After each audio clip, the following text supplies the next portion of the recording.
Subscribe மற்றும் bell ஐக்கானை press பண்ணீங்க அப்படின்னா எங்கள் வீடியோஸோட நோட்டிஃபிகேஷன் உடனுக்குடனே கிடைக்கும்.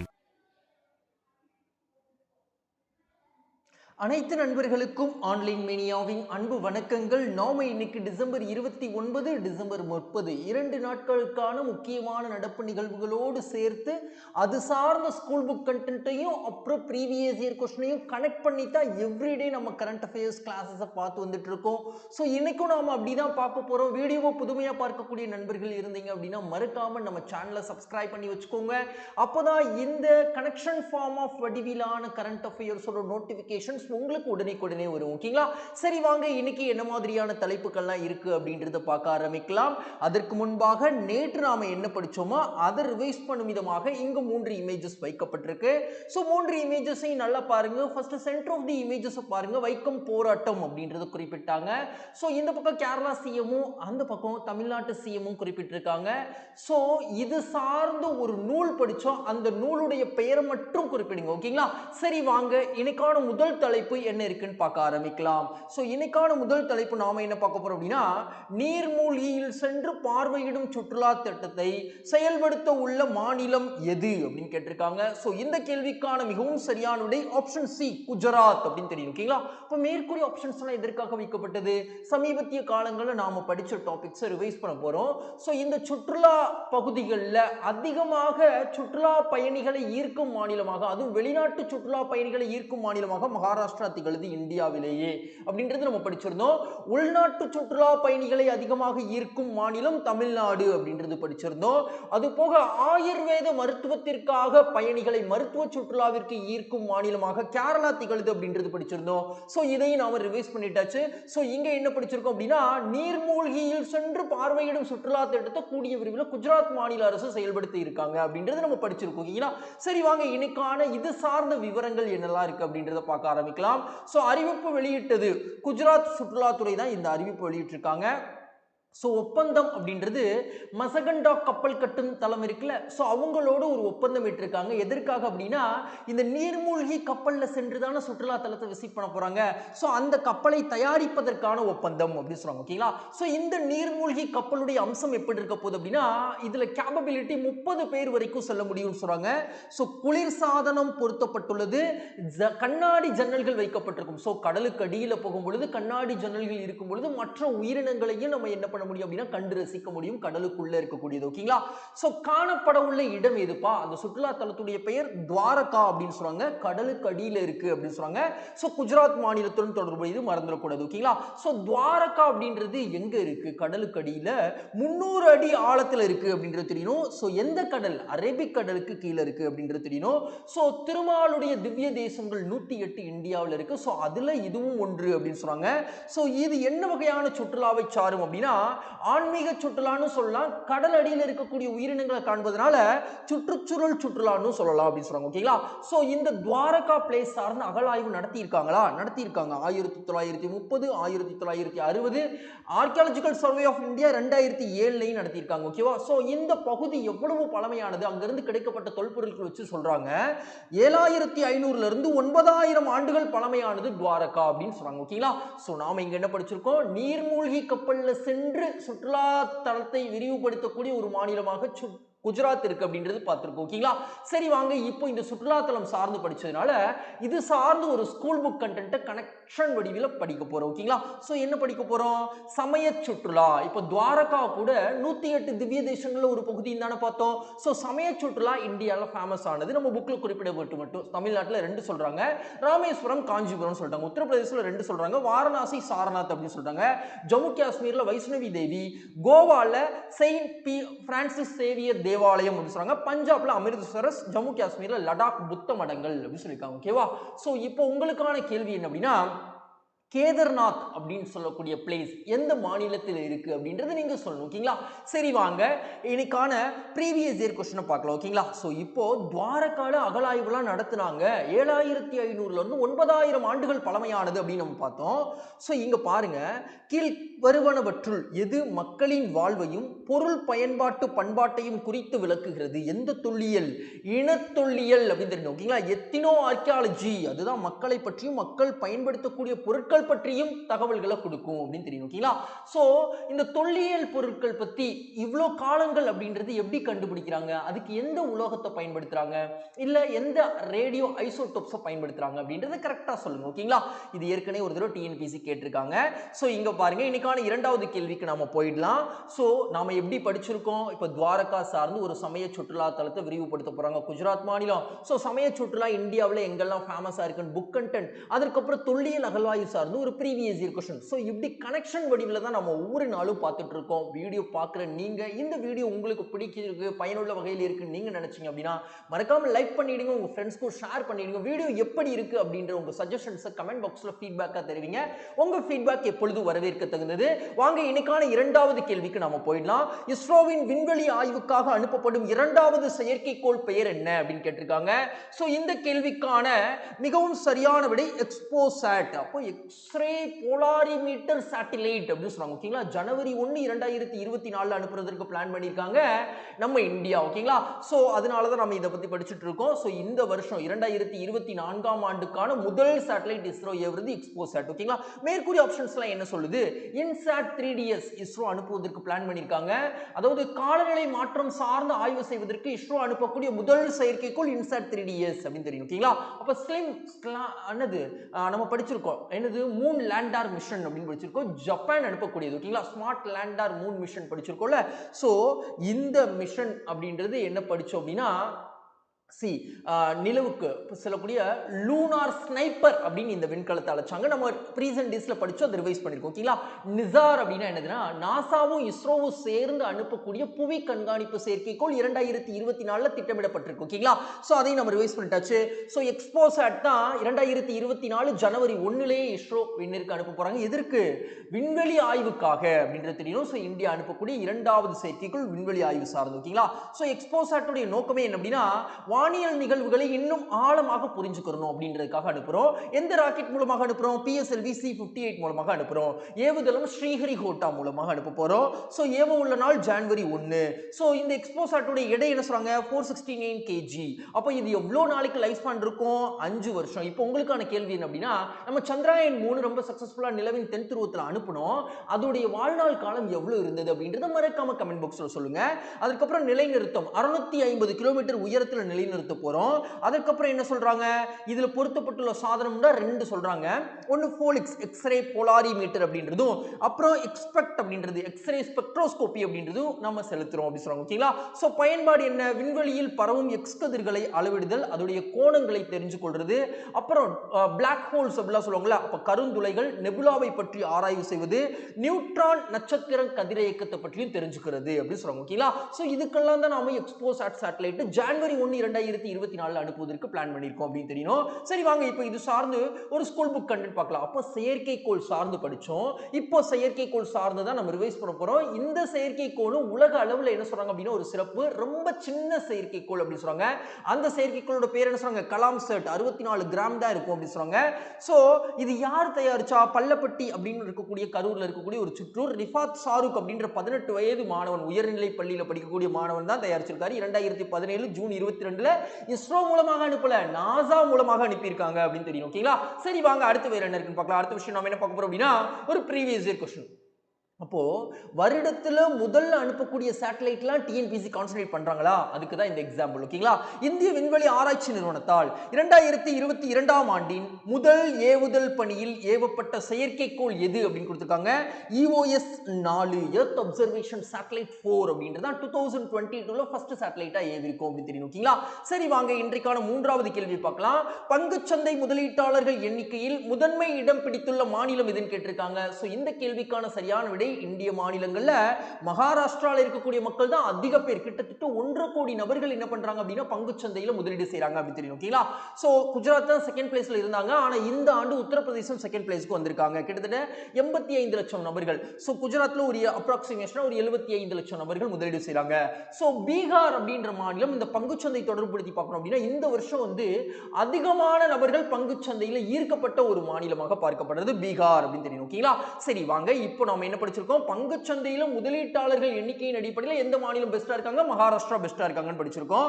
சோ 2023 பங்குச்சந்தை முதலீட்டாளர்கள் உயர்வு அப்படின்னு பார்த்தோம்னா 22.4% மொத்தமாக ஆல் ஓவர் இந்தியாவில் உயர்வு பெற்றிருக்கு அப்படின்னு சொன்னாங்க. சோ கூடுதல் சிறப்பு டாப் 10 பங்குச்சந்தைகள்ல இந்திய பங்குச்சந்தை இடம் பெற்றிருக்கு அப்படின்றத படிச்சோம். 4 ட்ரில்லியன் அளவுக்கு மதிப்பை பிடிச்சிருக்கு அப்படின்னு பார்த்தோம். பாம்பே ஸ்டாக் எக்ஸ்சேஞ்சில் மட்டும் கிட்டத்தட்ட 72,000 புள்ளிகளை பெற்று சாதனை படைச்சிருக்கு அப்படின்றத நம்ம ப்ரீவியஸ் கிளாஸஸ்ல படிச்சிருக்கோம். சோ அதை நமக்கு ரிவைஸ் பண்ணிட்டாச்சு. சோ முதலீட்டாளர்கள் எண்ணிக்கை இந்த வருஷம் மட்டும் பார்த்தோம்னா 8.49 கோடி அப்படி சொல்றாங்க. சோ எந்த மாநிலம் அதிகமான வளர்ச்சி இந்த முதலீட்டாளர்கள் ஈர்க்கக்கூடிய மாநிலமா இருக்குன்னா 36.6% பெற்று பீகார் முதலிடத்திலையும், உத்தரப்பிரதேசம் 2வது, மத்திய பிரதேசம் 3ஆம் இடத்துல இருக்கு அப்படின்னு தெரியும். ஓகேங்களா? சோ காரணம் என்ன, அதிகமான முதலீட்டாளர்கள் அது பங்குச்சந்தை ஈர்ப்பதற்கு முக்கியமான விஷயம் என்ன அப்படின்னா முதலீட்டை எளிமையாக்கும் செயலிகள் நிறைய பயன்படுத்தப்படுது. சோ பங்குச்சந்தை முதலீட்டுக்கு நுழைபவர்கள் எண்ணிக்கை அந்த செயலிகள் மூலமாக அதிகப்படுத்தப்பட்டிருக்கு அப்படின்னு சொல்றாங்க. ஓகேங்களா? சோ நாம இங்க என்ன படிச்சிருக்கோம், பங்குச்சந்தையில் முதலீடக்கூடிய மக்கள் மகாராஷ்டிரால அதிகமாக இருக்காங்க அப்படின்னு பார்த்திருக்கோம். ஓகேங்களா? சோ இங்க என்ன புக் கண்டென்ட் பார்க்க போறோம் அப்படின்னா இப்போ பங்குகளை வாங்குவது வெளிநாட்டில் இருக்கக்கூடியவங்க எப்படி வாங்குறாங்க, அந்த கான்செப்டை நம்ம என்ன பேர்ல சொல்லுவோம், வெளிநாட்டு நிதி நிறுவன முதலீடு. ஸோ ஒரு நாட்டுக்கு அந்நிய நேரடி முதலீடுன்னு ஒன்று இருக்கு, வெளிநாட்டு நிதி நிறுவன முதலீடுன்னு இருக்கு. இது எது பெஸ்ட் அப்படின்னா எஃப்டிஐ தான் பெஸ்ட், அந்நிய நேரடி முதலீடு தான் பெஸ்ட். ஆனா இது வந்து ஒரு நாட்டிற்கு இருக்கக்கூடிய நிறுவனங்கள் மீது பங்கை மட்டும் என்ன பண்ணுவாங்கன்னா வாங்குவாங்க. ஒரு கஷ்டமான சூழல் வந்துட்டா பங்குகளை எடுத்துட்டு ஓடிடுவாங்க. ஓகேங்களா? ஸோ சேஃப்டி ஜோன்ல பிளே பண்றது. ஸோ பணச்சந்தை மற்றும் முன்பேற நிதி சந்தைகளில் நிதி நிறுவனங்கள் வழியாக செய்யப்படும் நிதி மூலதனம் அப்படின்னு சொல்றாங்க. குறுகிய கால லாபத்திற்காக செய்யப்படும் முதலீடு. ஃபார் எக்ஸாம்பிளுக்கு சொல்றாங்க, ஐக்கிய அரபு நாட்டிலிருந்து ஒரு பரஸ்பர நிதி நிறுவனம் என்ன பண்ணலாம், இந்தியாவை சார்ந்த ஒரு நிறுவனத்தின் மீது முதலீடு செய்யலாம். அந்த நிறுவனம் நல்லா போற வரைக்கும் வச்சிருப்பாங்க, ஏதாவது ஒன்று ஆயிடுச்சு அப்படின்னா பங்குகளை வித்துட்டு ஓடிடுவாங்க. ஓகேங்களா? சோ அதுக்கப்புறம் வேற என்ன சொல்றாங்க அப்படின்னா இதற்கான ஒரு ப்ரீவியஸ் क्वेश्चन பார்க்க போறோம். இந்த மாதிரி பங்கு சந்தைகள் சார்ந்த கேள்விகள்லாம் கேட்கிறாங்களா? சோ கேட்டிருக்காங்க பாருங்க. வரலாற்றின் ரீதியாக 30,000 புள்ளிகளை பாம்பே ஸ்டாக் எக்ஸ்சேஞ்ச் ஒரு தடவை பெற்றிருக்கு. சோ அந்த இடத்தை வந்து என்ன கேட்டிருக்காங்க, எந்த வருஷம் பெற்றாங்க அப்படின்னு கேட்டிருக்காங்க. சோ இந்த கேள்விக்கான சரியான விடை என்ன அப்படின்னா 2017 ஏப்ரல் 26 அப்படின்னு சொல்றாங்க. ஓகேங்களா?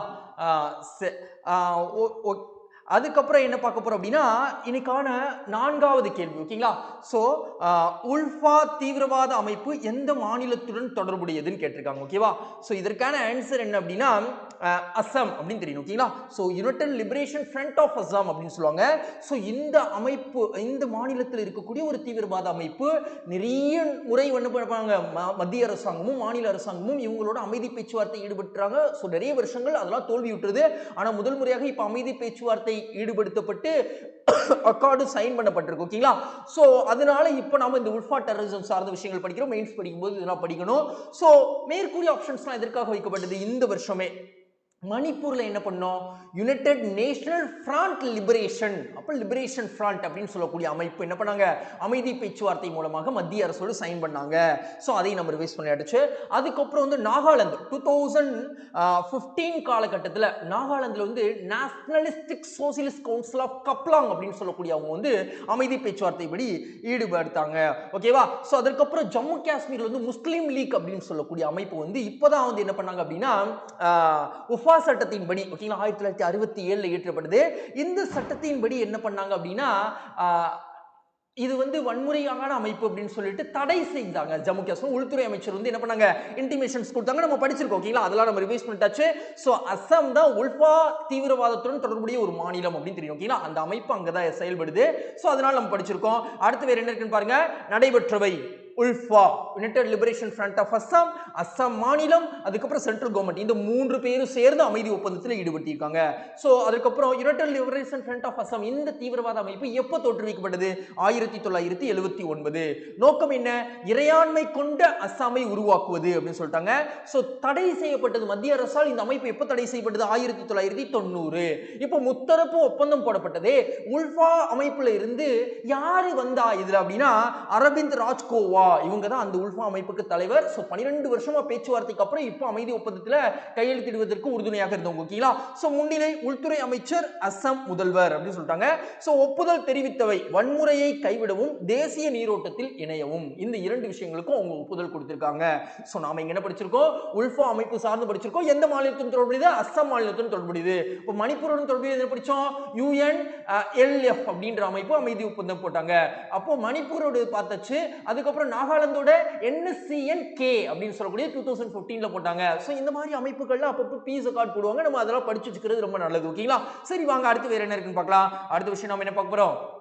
இந்த மாதிரி அமைப்புகள் சார்ந்து நம்ம ஸ்கூல் புக்ல கொடுக்கப்பட்ட கேள்வி, அதாவது நம்ம பக்கத்து நாடாகிய பூட்டான் வந்து இந்தியாவிற்கு எவ்வளவு முக்கியம் அப்படின்றதற்கான ஒரு பாயிண்ட். ஓகேங்களா? இதற்கெல்லாம் முக்கியம் அப்படின்னா இந்த மாதிரி வடகிழக்கு மாநிலங்கள் இருக்கக்கூடிய கிளர்ச்சி அமைப்புகள்லாம் பூட்டான்ல போய் தஞ்சம் இருந்துப்பாங்க. ஆனா பூட்டான் நம்மளோட ஃப்ரெண்ட்லி நேஷனா இருந்தா அவங்களை வந்து அங்க தஞ்சம் வைக்க மாட்டாங்க. ஓகேங்களா? சோ அப்படிப்பட்ட அமைப்பு என்னென்ன இருக்கு? தேசிய குடியரசு கிளர்ச்சி கழகங்கள் போடோலேண்ட், அதுக்கப்புறம் உல்ஃபா அஸ்ஸாம்ல இப்பதான் நம்ம படிச்சோம். ஓகேங்களா? அதுக்கப்புறம் என்ன சொல்றாங்க? சப்மத்பர் விடுதலை அமைப்பு போன்றவை எளிதாக நுழையும்படி பூட்டான் இருப்பதால் வடகிழக்கு பகுதியில் பாதுகாக்கும் அமைதிக்கு அச்சுறுத்தலாக இருக்கும். சோ பூட்டானோட நம்ம ஃப்ரெண்ட்லியா இருந்துக்கணும். அதுதான் ஸ்கூல் புக்ல கொடுக்கப்பட்ட ஒரு பாயிண்ட். சோ அந்த பாயிண்ட சுருக்கி இங்க சொல்லிருக்காங்க. ஓகேவா? சரி வாங்க அடுத்து வேற என்ன இருக்குன்னு பார்க்கலாம். அடுத்த விஷயம் நாம என்ன பார்க்க போறோம் அப்படின்னா ஒரு ப்ரீவியஸ் இயர் क्वेश्चन பார்க்க போறோம். சோ கிழக்கு நோக்கிய கொள்கை அப்படின்ற கொள்கையை எந்த பிரதமர் முதல்ல வகுத்தாங்க அப்படின்னா PV நரசிம்மராவ். சோ இது வடகிழக்கு மாநிலங்களுக்கும் பொருந்தும். வடகிழக்கு மாநிலங்களை தாண்டி இருக்கக்கூடிய தாய்லாந்து, கம்போடியா, வியட்நாம், அதுக்கப்புறம் வந்து மியான்மர் போன்ற நாடுகளுக்கும் பொருந்தும் அப்படின்னு தெரியும். ஓகேங்களா? சரி வாங்க அடுத்து வேற என்ன இருக்குன்னு பார்க்கலாம். அடுத்த விஷயம் இன்றைக்கான 5வது கேள்வி, இந்தியாவில் முதல் முறையாக CASF படைப்பிரிவுக்கு நியமிக்கப்பட்ட பெண் தலைவர் யார் அப்படின்னு கேட்டிருக்காங்க. நினா சிங் அப்படின்னு தெரியும். ஓகேங்களா? சோ மேற்கூறிய ஆப்ஷன்ஸ்லாம் எதற்காக வைக்கப்பட்டது? நாம ரீசன்ட் டேஸ்ல படிச்சிருக்கோம். ஓகேங்களா? கீதிகா கவுல் அப்படின்றவங்க யாரு? சோ இவங்க என்ன பண்றாங்கன்னா இந்தியாவில் இருக்கக்கூடிய ஒரு இந்தியன் ஆர்மியில் இருக்கக்கூடிய ஒரு மெடிக்கல் ஆபீசர், முதல் பெண் மெடிக்கல் ஆபீசர். அதான் சிறப்பு. ஓகேங்களா? சியாச்சன்ல இப்போ பிளேஸ் பண்ணப்பட்டிருக்காங்க அப்படின்றது நம்ம படிச்சோம். ஓகேங்களா? சோ அதை நம்ம ரிவைஸ் பண்ணிட்டாச்சு. தியோஸ்தலி அப்படின்றவங்க யாரு? சோ INS சென்னை அப்படின்னு சொல்லக்கூடிய போர்க்கப்பலுக்கு லெப்டினன்டாக அவங்களை வந்து பதவியேற்றம் செஞ்சிருக்காங்க. இவங்க ஒரு முதல் பெண் ஒரு போர்க்கப்பலுக்கு தலைமை வகிப்பது அப்படின்றத நம்ம படிச்சோம். சோ அதை நம்ம ரிவைஸ் பண்ணிட்டாச்சு. டெலோஸ் ஃப்ளூரா அப்படின்றவங்க தமிழ்நாட்டை சார்ந்தவங்க. அதாவது தமிழ்நாட்டில இருந்து ஒரு பெண் வந்து மேஜர் ஜெனரலாக இந்தியன் ஆர்மியில வந்தது இவங்க தான் முதல் முறையாக. சோ அதையும் நம்ம ரிவைஸ் பண்ணிட்டாச்சு. ஓகேங்களா? இப்ப நினா சிங் அப்படின்றவங்க இந்திய வரலாற்றிலேயே முதல் முறையாக CASF படைப்பிரிவுக்கு நியமிக்கப்பட்ட பெண் தலைவர். சரிப்பா, CASF என்னப்பா? சென்ட்ரல் இண்டஸ்ட்ரியல் செக்யூரிட்டி ஃபோர்ஸ் அப்படின்னு சொல்லுவாங்க. சோ மத்திய தொழிலக பாதுகாப்பு படை எந்த அமைச்சகத்தின் கீழே வழிநடத்தப்படுது? சோ மத்திய உள்துறை அமைச்சகத்தின் கீழே வழிநடத்தப்படுது. இந்த படைப்பிரிவோட தன்மை என்ன? மத்திய அரசால் இயக்கப்படக்கூடியது, ஆயுதம் தாங்கிய ஒரு காவல்துறையாக செயல்படுது. சோ தொடங்கப்பட்டது எப்போ? 1969. எந்த சட்டத்தின்பால் கிரியேட் பண்ணப்பட்டது? CASF சட்டம். திருத்தம் 1983ல திருத்தம் பட்டப்பட்டு எல்லை ஆயுதப்படையாக இது மாற்றம் செய்யப்பட்டது, விரிவாக்கம் செய்யப்பட்டது அப்படின்னு தெரியும். ஓகேங்களா? சரி, இவங்க எதெல்லாம் ப்ரொடெக்ட் பண்ணுவாங்க? இந்தியாவில் இருக்கக்கூடிய விமான நிலையங்கள், பெரிய நகரங்கள், முக்கிய பிரமுகர்களுக்கு பாதுகாப்பு கொடுப்பாங்க, பேரிடர் மேலாண்மை காலகட்டத்தில் உதவி பண்ணுவாங்க. சோ இந்த CASF படைப்பிரிவு அப்படின்றது உலகில் இருக்கக்கூடிய படைப்பிரிவுகளிலேயே ஒரு முக்கியமான ஒரு மிகப்பெரிய ஒரு படைப்பிரிவா பார்க்கப்படுது. கிட்டத்தட்ட 1,65,000 நபர்களுக்கு மேல இதுல பணிபுரியுறாங்க. கூடுதலா இதையும் நம்ம தெரிஞ்சுக்கிறோம். ஓகேங்களா? நாம என்ன படிச்சிருக்கோம்? CASF படைப்பிரிவுக்கு இந்தியா முதல் முறையாக ஒரு பெண் தலைவரை நியமிச்சிருக்காங்க. அவங்களுடைய பேர் நினா சிங் அப்படின்னு படிச்சிருக்கோம். ஓகேங்களா? சரி, இப்போ இந்த CASF சார்ந்து நம்ம புக்ல எதுவும் கொடுத்திருக்காங்களா? கொடுத்திருக்காங்க. CASF எப்போ ஆரம்பிக்கப்பட்டதா? 1969 மார்ச் 10 அப்படின்னு சொல்லிட்டாங்க. ஓகேங்களா?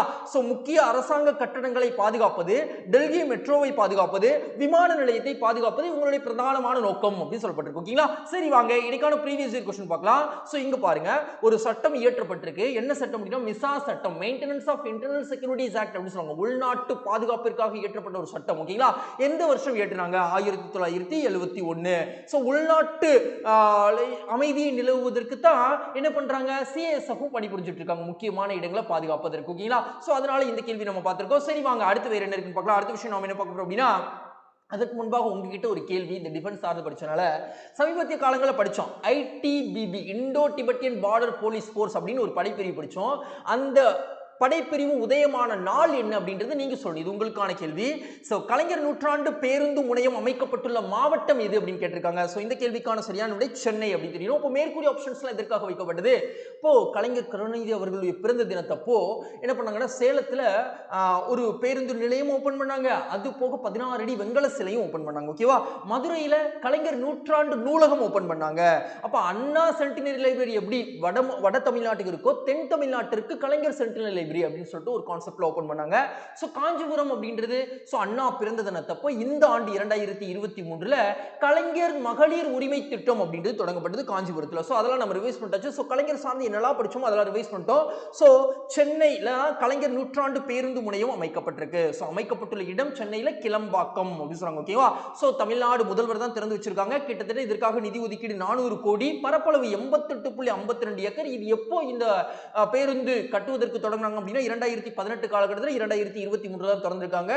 சோ சென்னை போக்குவரத்து நெரிசலை குறைப்பதற்காக இந்த பேருந்து நிலையம் சொல்றாங்க. கோயம்பேட்டுக்கு மாற்றாக, அதாவது எல்லா பேருந்தையும் மாற்ற போறது இல்ல, தென் மாவட்ட போக்குவரத்தை அங்க ஷிஃப்ட் பண்ணிருக்காங்க. ஓகேவா? சோ அதுக்கப்புறம் முனையத்தில் அமைக்கப்பட்டுள்ள கருணாநிதி சிலை அமைச்சிருக்காங்க, அதையும் திறந்து வச்சிருக்காங்க.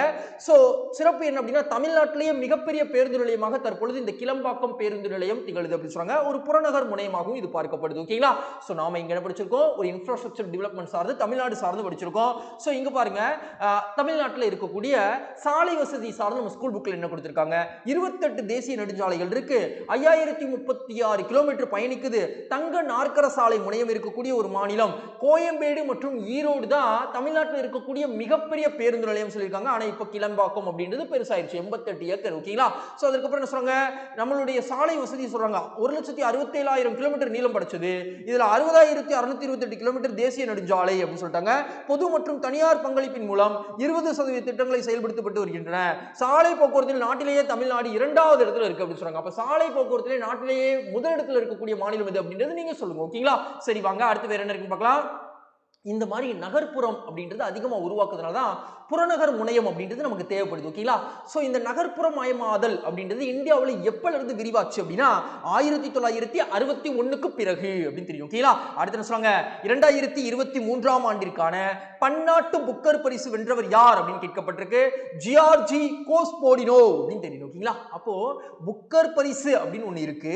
சோ அந்த புக்கர் பரிசை வென்றது யாரு, பால் லிஞ்ச் அப்படின்றவங்க. ஓகேங்களா? இப்போ ஜான் போசே 2023ல இலக்கியத்துறைக்கான நோபல் பரிசு வென்றவங்க. தேவி பாரதி அப்படின்றவங்க 2023ல சாகித்ய அகாடமி விருது வென்ற தமிழ் எழுத்தாளர், நம்ம படிச்சிருக்கோம். ஓகேங்களா? சோ அதெல்லாம் நம்ம ரிவைஸ் பண்ணிச்சு. சோ ஜியார்ஜி கோஸ்போடினோ அப்படின்றது பன்னாட்டு புக்கர் பரிசு 2023ல இம்பார்ட்டன்டான லிட்ரேச்சர் பிரைசஸ்லாம் கொடுத்திருந்தாங்க. சோ நாம அதை நினைவு கூறணும்ன்றதுக்கான இன்டர்நேஷனல் பிரைசஸ்லாம் நம்ம ரிவைஸ் பண்ணியாச்சு. சோ சாகித்ய அகாடமி ரிவைஸ் பண்ணியாச்சு. சோ அதற்கு அப்புறம் வந்து ஜேசிபி விருது அப்படின்னு சொல்லிட்டு இலக்கியத்திற்காக கொடுக்கப்படுது, பெருமாள் முருகன் அவர்களுக்கு கொடுத்திருப்பாங்க. ஓகேங்களா? சோ அதற்கு அப்புறம் வந்து சரஸ்வதி சம்மன் விருது இந்த வருஷம் யாருக்கு கொடுத்தாங்க அப்படின்றது நீங்க சொல்லுங்க. இது உங்களுக்கான கேள்வி. ஓகேங்களா? சிவசங்கரி அவர்கள் என்ன விருது பெற்றாங்க அப்படின்றதை நீங்க சொல்லுங்க. சோ அப்புறம் வந்து அப்பாதுரை அவர்கள் வந்து கீரா விருது பெற்றாங்க. சோ இதெல்லாம் நம்ம தெரிஞ்சுக்கணும். ஓகேங்களா? சோ ஜஸ்ட் அப்படி ரிவைஸ் பண்ணிட்டே இருக்கும் பொழுது ரொம்ப நாளைக்கு நமக்கு ஞாபகம் இருக்கும். சோ பன்னாட்டு புக்கர் பரிசு அப்படின்றது 2005ல் தொடங்கப்பட்டது. எதற்கான இணையான ஒரு பரிசு அப்படின்னா புக்கர் பரிசுக்கு இணையானது. சோ அழைக்கப்படுவது ஆங்கிலத்தில் மொழிபெயர்க்கப்பட்டு அயர்லாந்து மற்றும் இங்கிலாந்தில் பதிப்பிக்கப்பட்ட நாவலுக்கு கொடுப்பாங்க. சோ வழங்கப்படும் முறை 2 வருஷத்துக்கு ஒரு தடவை ஆரம்பத்தில் கொடுத்துட்டு இருந்தாங்க, இப்போ ஆண்டுதோறும் கொடுக்கப்பட்டிருக்கு. சோ பரிசு தொகை அப்படின்றது எழுத்தாளருக்கும் கொடுப்பாங்க, அதை மொழிபெயர்த்து உங்களுக்கு 2 பேருக்குமே பகிர்ந்து கொடுப்பாங்க. ஓகேவா? சோ பரிசு தொகை புக்கர் பரிசுக்கு என்ன பரிசு கொடுக்குறாங்களோ அதுவே தான் கொடுப்பாங்க. சோ 2023ல வந்து டைம் ஷெல்டர் அப்படின்ற நாவல் வந்து வின் பண்ணுச்சு.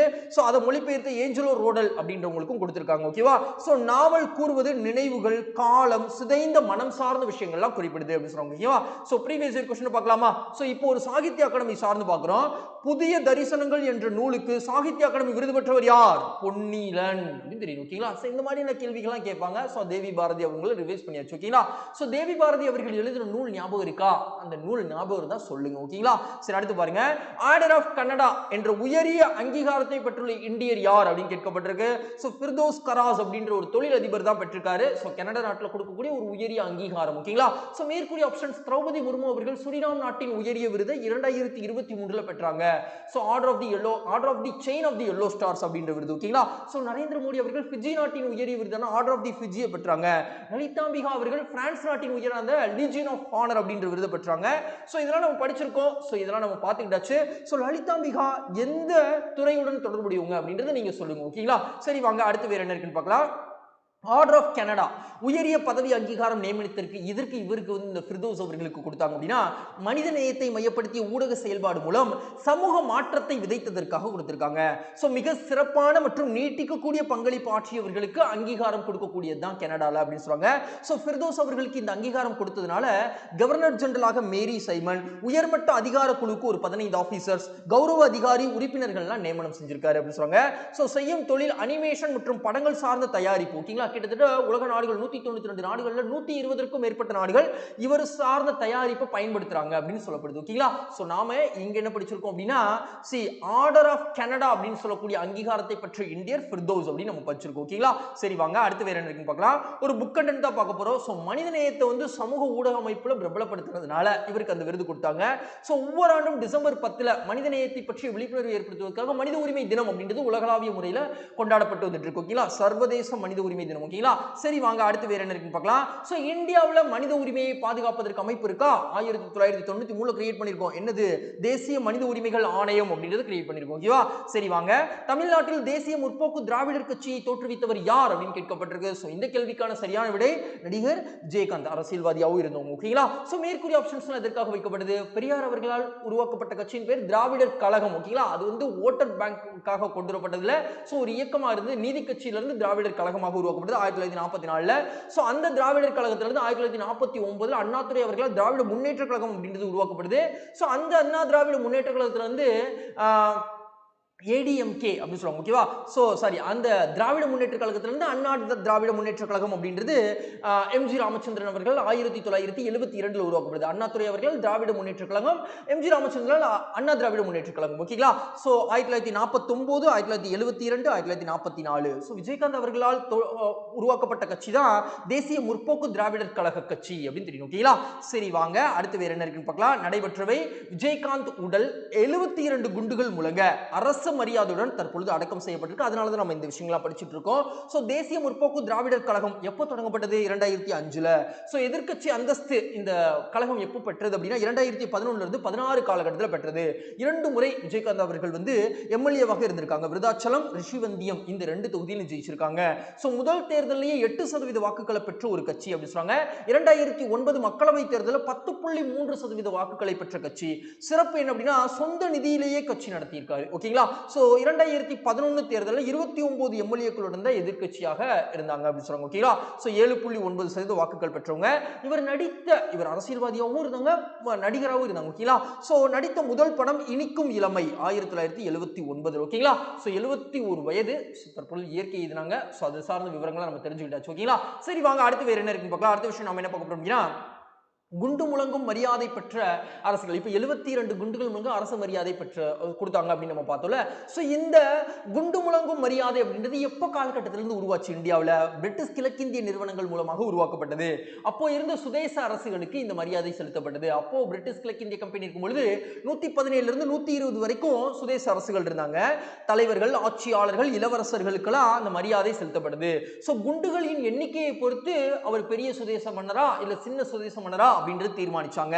சோ பெரிய சுதேச மன்னரா இருந்தா 21 குண்டுகளும், கொஞ்சம் ஸ்மாரா இருந்தாங்கன்னா 9 குண்டுகளும் முழங்கப்பட்டது அப்படிலாம் சொல்றாங்க. ஓகேவா, சோ அதை நம்ம தெரிஞ்சுக்கிட்டாச்சு நம்ம ஸ்கூல் புக்ல இருந்து. அடுத்து பாருங்க ஒரு ப்ரீவியஸ் இயர் क्वेश्चन பார்க்க போறோம். சோ இந்த மாதிரி தேமுதிக அப்படின்ற கட்சி பத்திலாம் படிக்கிறோமே, இந்த மாதிரிலாம் நம்ம கேட்பாங்களா? கேட்டிருக்காங்க பாருங்க. ஓகேங்களா, சின்ன சின்ன கட்சிகள் சார்ந்து அவங்க எலெக்ஷன்ஸ்ல எப்படி வந்து ப்ளே பண்ணிருக்காங்க அப்படின்னு கேட்டிருக்காங்க. ஓகேவா, 16வது அசெம்பிளி எலெக்ஷன்ஸ்ல எந்தெந்த கட்சி எத்தனை சீட்ஸ் வின் பண்ணாங்க அப்படின்னு கேட்டிருக்காங்க. இனிமேல் மறுபடியும் கேட்க போறதுல இந்த क्वेश्चंस நம்ம பார்க்கணும் தேவையில்லை. ஆனா இந்த மாதிரி கேட்கறாங்க அப்படின்றது தெரியும். ஓகேங்களா, சோ தமிழக விடுதலை கழகம் அப்படின்னு சொல்லிட்டு எதுவும் கட்சி இருக்கா? அப்படி கட்சி இருந்ததுன்னா யாரு அதை ஆரம்பிச்சாங்க அப்படின்றது நீங்க சொல்லுங்க. ஓகேங்களா, அடுத்து வேற என்ன இருக்குன்னு பார்க்கலாம். சோ இங்க பாருங்க ஒரு 10வது கேள்வி. இந்திய கடற்படை வெளியிட்டுள்ள புதிய ஈஃபேடல்கள்னா என்னது? இந்த தோள்பட்டையில போலீஸ் ஆபீசர்ஸ்லாம் வந்து வியர் பண்ணுவாங்கல்ல, ஸ்டார்ஸ் எல்லாம் குத்தி இருக்கும்ல, சோ அதான் ஈஃபேடல்கள். சோ இதுல இடம்பெற்றுள்ள வடிவமைப்பு யாருடன் தொடர்புடையது? அப்ப இந்திய கடற்படை வந்து இந்தியன் நேவிக்காக அங்க ஆபீசர்ஸ் வந்து வியர் பண்ணக்கூடிய ட்ரெஸ்ஸஸ்ல இருக்கக்கூடிய அந்த ஈஃபடல்கள்ல சில வடிவமைப்பு மாற்றிருக்காங்க, புதிய ஈஃபடல்கள் அறிவிச்சிருக்காங்க. சோ அதுல யாருடைய வடிவமைப்பு வந்து இது இடம்பெற்றிருக்கு அப்படின்னு கேட்டா சத்ரபதி சிவாஜி அவர்கள் பின்பற்றிய முத்திரைகள் வந்து இடம்பெற்றிருக்கு அப்படின்னு சொல்லுவாங்க. ஓகேங்களா? இப்ப மேற்கூறிய ஆப்ஷன்ஸ்லாம் தமிழ்நாட்டுல கடற்படையில சிறந்து விளங்குனவங்க சோழர்கள். இப்ப ராஜராஜ சோழன், ராஜேந்திர சோழன் காலகட்டத்திலலாம் கடாரம் கொண்டான் அப்படின்னு சொல்லிட்டு வெளிநாடுகளுக்கெல்லாம் கப்பல் மூலமாக நம்ம படையெடுத்து சென்றோம். சோ அதை நினைவு கூர்ந்துக்கிறோம். பல்தேவ் சிங் அப்படின்றவங்க இடைக்கால அரசாங்கத்துல டிஃபென்ஸ் மினிஸ்டராக இருந்தவங்க தான் பல்தேவ் சிங் அப்படின்னு தெரியணும். குரு கோபிந்த் சிங் அப்படின்றவங்க என்ன படிச்சோம் டிசம்பர் 26 வீர்பால் திவாஸ் தினம் கொண்டாடப்பட்டது. சோ இவங்களுடைய சந்ததியினரை நினைவு கூறும் விதமாக அது கொண்டாடப்பட்டது. ஓகேங்களா? சோ இவங்க எத்தனாவது சீக்கிய குரு அப்படின்றது நீங்க சொல்லுங்க, இது உங்களுக்கான கேள்வி. அடுத்து பார்க்கலாம். புதிய வடிவமைப்பு அதிகாரிகள் அணியும் ஈஃபடல்கள் தற்பொழுது வெளியிடப்பட்டிருக்கு இந்திய கடற்படை மூலமாக. அறிவிப்பு டிசம்பர் 4லேயே இந்திய பிரதமர் அவர்கள் அறிவிப்பு வெளியிட்டாங்க, இந்த மாதிரி நாங்க வந்து வடிவமைப்பெல்லாம் மாத்த போறோம் அப்படின்னு சொல்லிட்டு. சோ இப்போ முதல் 3 அதிகாரிகள் பதவிகளுக்காக வெளியிடப்பட்டிருக்கு. Admiral, vice admiral, rear admiral 3 பேருக்கான ஈஃபடல்கள் வெளியிடப்பட்டிருக்கு. சோ அதுக்கப்புறம் புதிய வடிவமைப்பில் வெளிப்படுத்துதல் மராத்திய ஆட்சியாளர்களின் கடல்சார் பாரம்பரியம் பிரதிபலிக்கப்பட்டிருக்கு. சோ எடுத்துக்காட்டுவது சிவாஜியின் ராஜமுத்ரவின் கடற்படை கொடி வந்து எடுத்துக்காட்டப்பட்டிருக்கு. சோ அதுல என்னென்னலாம் இடம்பெற்றிருக்கு அப்படின்னா எண் கோணம் அப்படின்றது இடம்பெற்றிருக்கு. எண் கோணம் அப்படின்றது 8 திசைகளையும் குறிக்கக்கூடியது. இந்திய வாள் அப்படின்றது இடம்பெற்றிருக்கு. சோ நம்மளுடைய இறையாண்மை, நம்மளுடைய வீரம் சார்ந்த விஷயங்களை குறிப்பிடுது. சோ தொலைநோக்கி, நம்மளுடைய தொலைநோக்கு பார்வையை குறிப்பிடுது அப்படின்னு தெரியும். ஓகேங்களா? சோ அதெல்லாம் அதுல இடம்பெற்றிருக்குன்றதை பார்த்திருக்கோம். சரி வாங்க அடுத்து வேற என்ன இருக்குன்னு பார்க்கலாம். சோ கடற்படை சார்ந்து நம்ம ஸ்கூல் புக்ல என்ன சொல்றாங்க, கடற்படையின் முதன்மை நோக்கமே கடல் எல்லைகளை பாதுகாப்பது, பிற படைகளோடு என்ன பண்ணணும், இணைந்து ஆக்கிரமிப்புகளை தடுக்கணும். சோ அட்மிரல் அப்படின்றது 4 நட்சத்திர அந்தஸ்து கொண்ட கடற்படை தளபதியால் வழிநடத்தப்படுகிறது. 3 கடற்படை பிரிவுகளையும் கொண்டிருக்கு அப்படின்னு சொல்றாங்க. ஓகேவா? சோ இங்க பாருங்க ஒரு ப்ரீவியஸ் क्वेश्चन பார்க்கிறோம். சிவாஜி எங்கு கடற்படை தளத்தை நிறுவினார் அப்படின்னு கேட்டிருக்காங்க.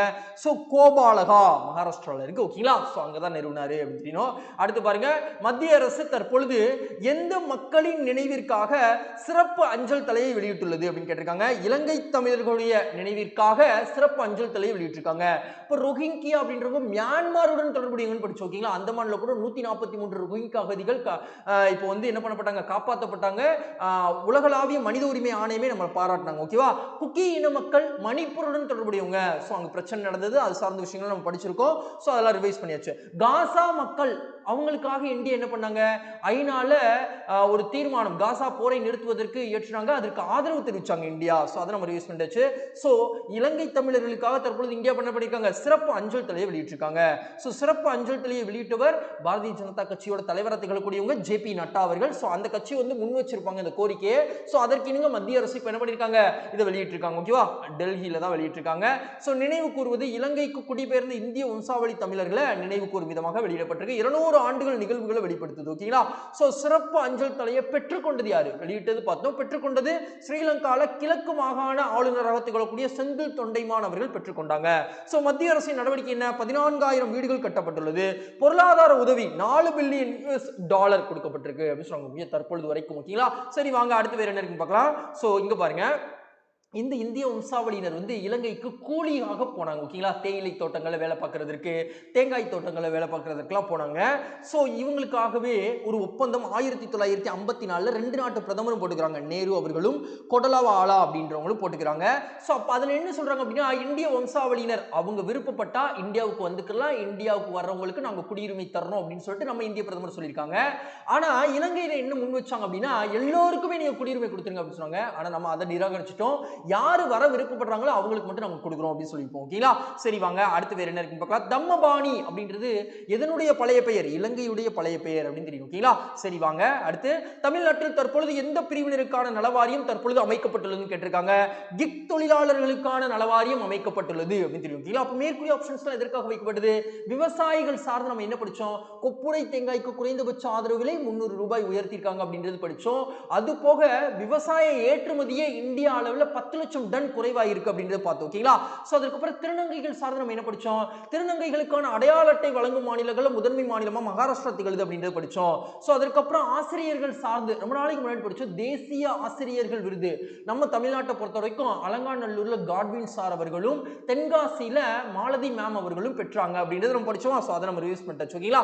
சோ கிக் தொழிலாளர்களுக்கான நலவாரியம் தான் தமிழ்நாடு அரசு தற்பொழுது அமைச்சிருக்காங்க அப்படின்னு தெரியணும். சரி, கிக் தொழிலாளர்கள் இணையவழி விற்பனை, வர்த்தக சேவை போன்ற வேலைகளில் ஈடுபடுறாங்க. ஸோ வேலை பார்க்கும் நிறுவனம் ஃபார் எக்ஸாம்பிளுக்கு சொல்றாங்க ஸ்விக்கி, சொமேட்டோ, பிளிப்கார்ட் போன்ற நிறுவனங்களில் வேலை பார்ப்பாங்க. ஸோ நலவாரியம் அமைக்கப்படும் எப்போ அறிவிப்பு வெளியிட்டாங்க தமிழக முதல்வர் அப்படின்னா ஆகஸ்ட் 15 வெளியிட்டாங்க. ஸோ தற்பொழுது அமைச்சிருக்காங்க.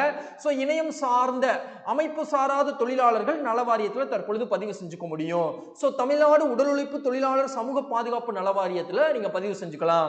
ஸோ இதற்கான வயது வரம்பு 18 இருந்து 60 வயது. என்ன தேவை? பணிச்சான்று அப்படின்றத ஒப்படைக்கணும் அந்த பதிவின் போது அப்படின்னு சொல்றாங்க. நம்ம எங்க வேலை பார்க்குறோமோ அங்க இருந்து சர்டிபிகேட் வாங்கி கொடுக்கணும்.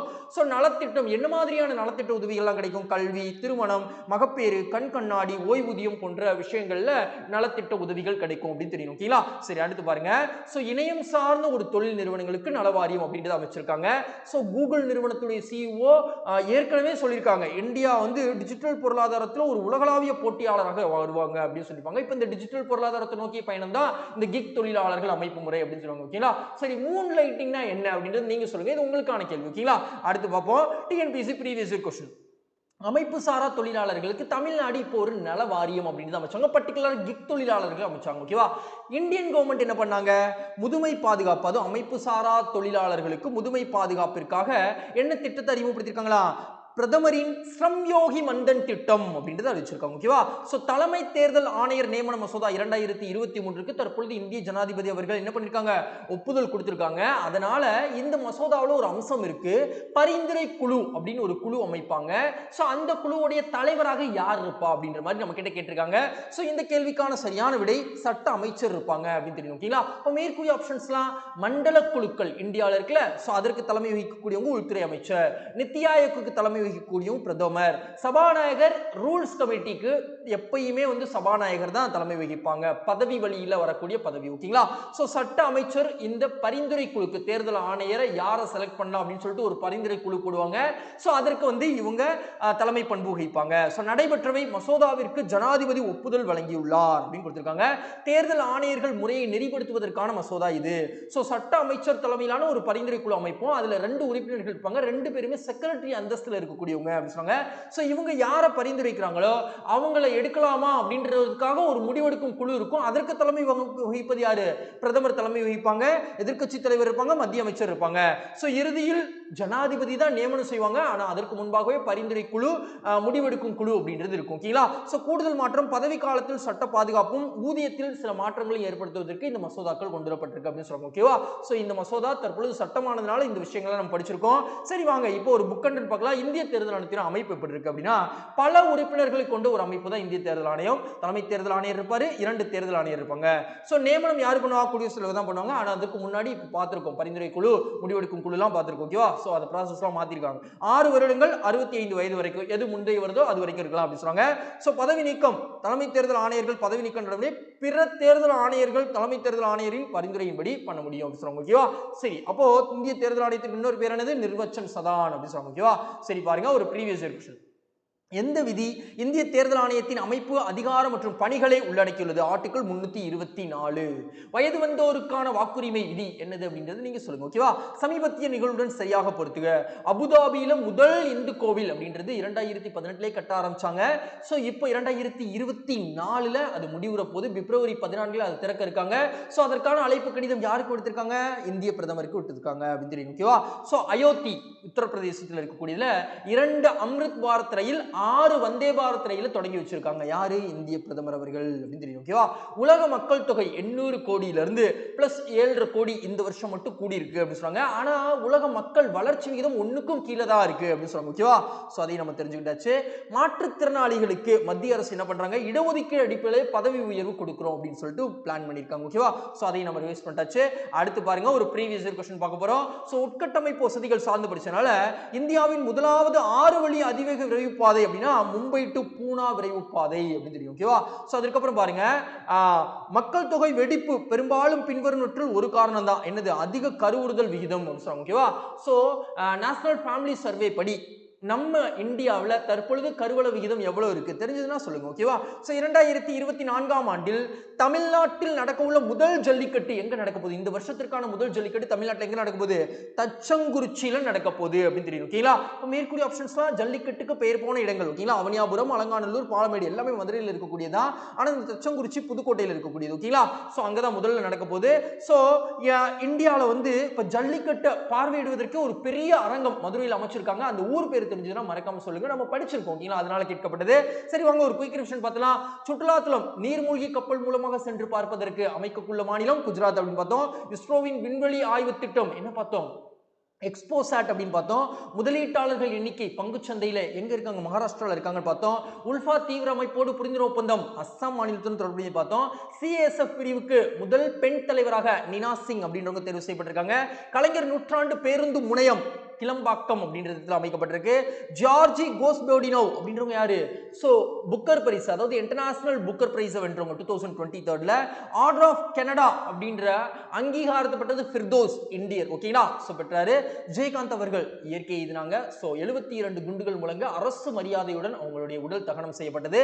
சோ சத்ரபதி சிவாஜியுடைய முத்திரை வந்து இந்தியன் நேவியில இருக்கக்கூடிய ஆபீசர்ஸ் உடைய பெடல்ஸ்ல வடிவமைச்சிருக்காங்கன்னு பார்த்தோம். ஓகேங்களா?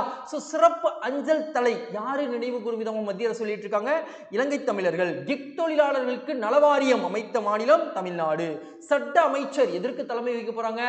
தேர்தல் ஆணையர்களை நியமிக்கக்கூடிய பரிந்துரை குழுக்கு தலைமை வைக்க போறாங்க. உலக மக்கள் தொகை 800 கோடியிலிருந்து தற்பொழுது 7.5 கோடி உயர்ந்திருக்கு அப்படின்ற பார்த்தோம். சோ ஜல்லிக்கட்டு தமிழ்நாட்டில் முதல் முறையாக 2024 எங்க நடக்குது? தச்சங்குறிச்சி அப்படின்னு பார்த்தோம். சோ இன்னைக்கான தகவல் முடிஞ்ச ஃப்ரெண்ட்ஸ். இந்த வீடியோ உங்களுக்கு பயனுள்ள வகையில் இருக்கு அப்படின்னு நினைச்சீங்கன்னா மறக்காம லைக் பண்ணிடுங்க, உங்க ஃப்ரெண்ட்ஸ்க்கு ஷேர் பண்ணிடுங்க. வீடியோ எப்படி இருக்கு அப்படின்றத மறக்காம கமெண்ட் பாக்ஸ்ல ஃபீட்பேக்கா தெரிவிங்க. தேங்க்யூ. மீண்டும் நாளைக்கு சந்திக்கலாம்.